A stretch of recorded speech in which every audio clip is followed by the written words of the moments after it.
Hi, this is Jacob from the Scalability team at GitLab.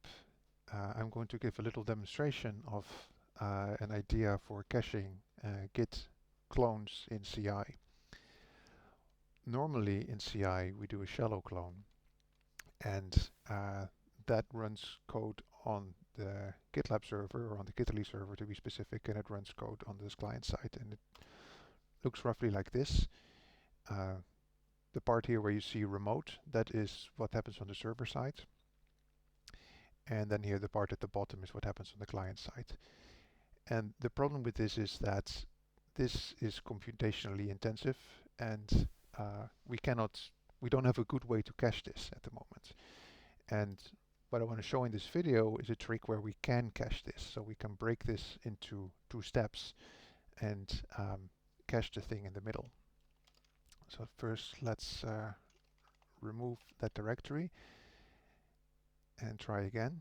So I have these two magic scripts here, create shallow pack and init shallow repo, which I'll show after I've demonstrated what it does that make this happen.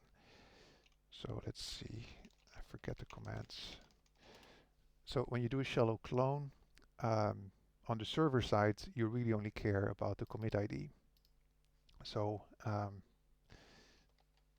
let's create that shallow clone.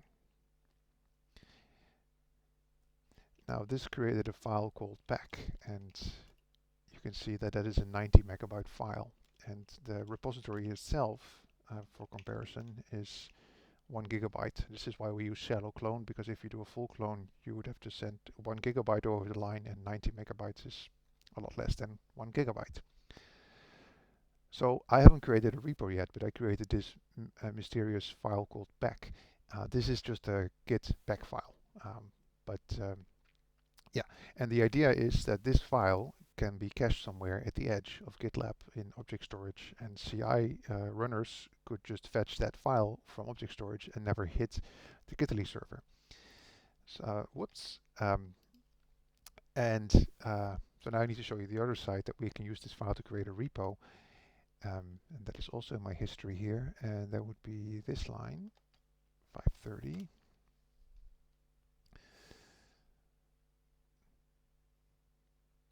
So this does the clone, and if we go into this directory now, then we have detached head, git fsck is happy. We can see all the files. We can see that the log is only one commit. Yeah, but really the important thing here is that we have this file, and we can replay the shallow clone without putting strain on the server. So now that I've showed that, let me quickly show you what goes on in these two scripts. So on the server side, I implemented this as a Ruby script just for the purpose of getting the demo working as quickly as possible.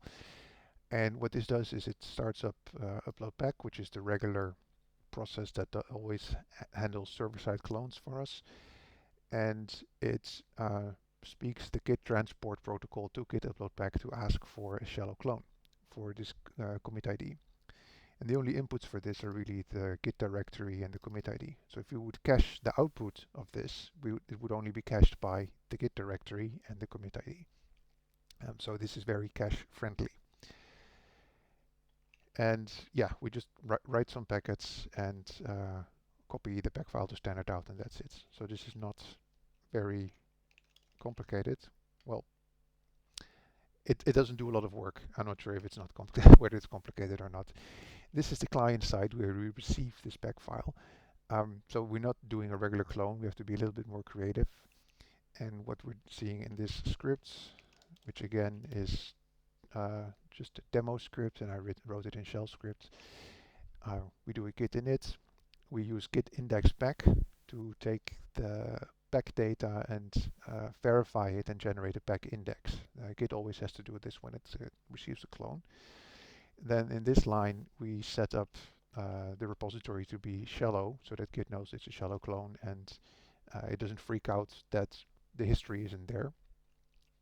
Then we set the ref that was provided by the user to that commit ID, and we update the working directory so that you see all the files in there.